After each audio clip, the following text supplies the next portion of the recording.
आप हिमालय में 18 साल रहे और कहा जाता है सागर किनारे, सागर एक हिमालय है मान लीजिए, और उस हिमालय में बैठने वाला व्यक्ति न जाने क्या क्या प्राप्त कर लेता है।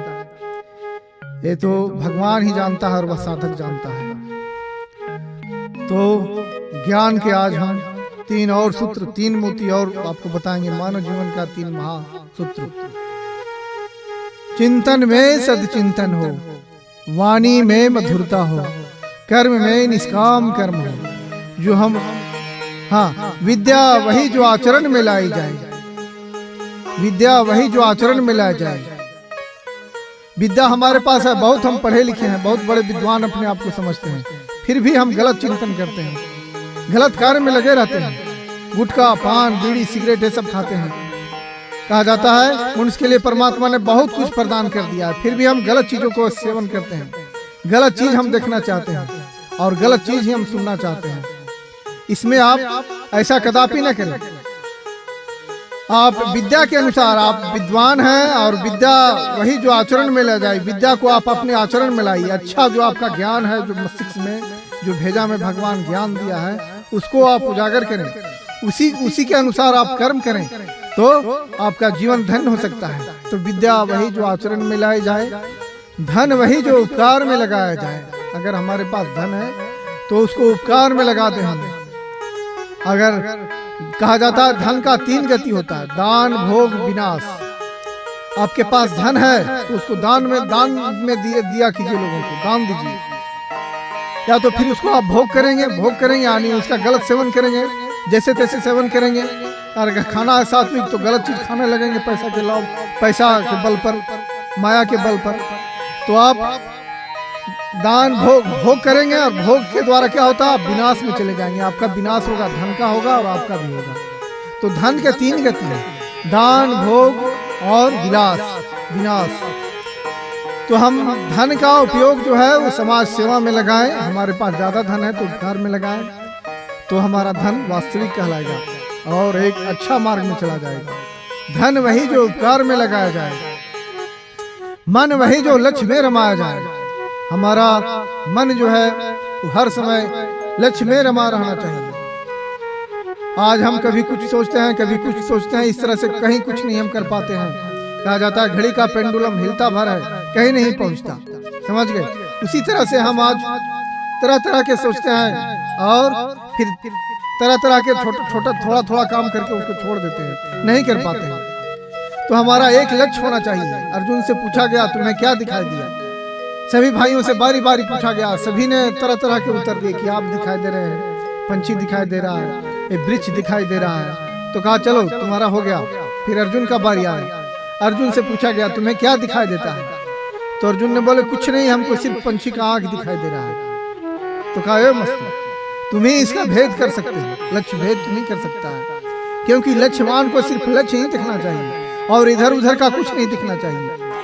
तो हमारा कहा जाता है विद्या वही जो आचरण में लगाए, धन वही जो उपकार में लगाया जाए। धन को हम उपकार में लगाएं और तो बहुत अच्छा रहेगा। मन वही जो लक्ष्य में रमा जाए, मन को हम एक लक्ष्य में लगाएं। अगर भगवान का प्राप्ति करना चाहते हैं तो भगवान में हमारा मन लगा रहना चाहिए। अगर हम दुकान का काम करते हैं तो सही ढंग से दुकान का ही काम करें, तो आपका व्यापार आगे बढ़ेगा। ईमानदारी से उसी को कीजिए। कोई जाति वर्ग है कि बहुत ईमानदारी से काम करता है तो आगे बढ़ जाता है, लाखपति करोड़पति हो जाता है। और कोई उसमें मिलावटबाजी धोखाधड़ी करना शुरू करता है जनता के साथ, तो उसके दुकान में लोग 1, 2 बार 3 बार पहुंचते हैं, फिर जाना ही छोड़ देते हैं, फिर उसका पैसा ही बंद हो जाता है। तो कहा जाता है कि जो भी हम कर्म करें, जो भी हमारा चाह हो वो सही होना चाहिए, और अगर हमारा सही चाह होगा तो हम सही कर्म करेंगे।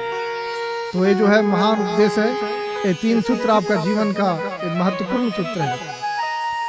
विद्या वही जो आचरण में लाई जाए, धन वही जो उपकार में लगाया जाए, और मन वही जो लक्ष्य में रमाया जाए। विद्यार्थी का मन सिर्फ पढ़ाई में ही लगना चाहिए, ना कि इधर और उधर। तो आजकल तो कहा जाता है कि कूप मंडूक ज्ञान हो रहा है। समझ गए? आजकल ज्ञान क्या हो गया? कूप मंडूक। कूपमंडूक ज्ञान यह है कि हम मोबाइल को ही सब कुछ समझ लिए हैं। शिष्टाचार कहाँ गया कोई पता नहीं, अतिथि क्या होता है इसका कोई पता नहीं। जब मोबाइल नहीं था तो लोग बहुत आदर सत्कार से अतिथि के साथ सम्मान देते थे, अतिथि को बैठाते थे, पूछते थे। लेकिन आजकल क्या है कि मोबाइल को ही लोग देख रहा है, बस सारा जीवन मोबाइल में ही बिताना चाहता है, सारा समय मोबाइल में ही बिताना चाहता है। सोचिए देश का प्रगति क्या होगा। बस कंपनी को खूब पैसा डालते जाइए आप, वो कंपनी नहीं बंद हो सकता है। आप कमरा में बंद हो जाओ और मोबाइल चलाओ, इससे आपको रोटी मिल जाएगा, हाँ, और आपका घर बन जाएगा, आपका लड़का बच्चा का शादी हो जाएगा। ये कोई नियम है? ये कोई नियम नहीं है। आप सब कुछ को सोच समझ के सीमित एक समय का कहा जाता है, समय में किस समय में हमको क्या करना है 24 घंटा में, और इस 24 घंटा को हम क्रिया पद्धति से करेंगे, कार्य पद्धति से करेंगे, समय प्रणाली बांध देंगे तो हमारा जीवन बहुत अच्छा चलेगा, बहुत अच्छा चलेगा।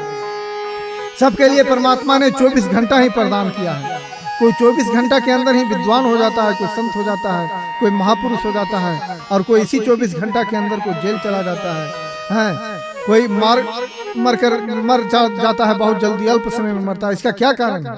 हम समय को, कार्य पद्धति को एक क्रमानुसार कर्मबद्ध नहीं किए हैं, इसके लिए ऐसा हमारा हो रहा है। तो हम 24 घंटा को कर्मानुसार, कर्मानुसार, कार्य पद्धति के अनुसार, उसका हम रूटीन के अनुसार काम करें तो हमारा जीवन धन्य हो सकता है। तो हम हर कार्य को किस समय क्या करना है उसको सोच समझ के करें तो हमारा जीवन में प्रगति ही प्रगति होती है। धन्यवाद। इसे आप सुने समझे जीवन को धन्य बनाए। परंतु गुरु जी हमें ज्ञानानंद मानव भी दिए नाम, और जीन मानव नाम से भी जाने जाते हैं। आप हिमालय में रहे बहुत समय, 18 वर्ष वहाँ हिमालय में रहे, और जीवन में हम योग साधना ही करना चाहता हूँ और कर ही रहा हूँ। कुछ समय मिलता है तो समाज सेवा के लिए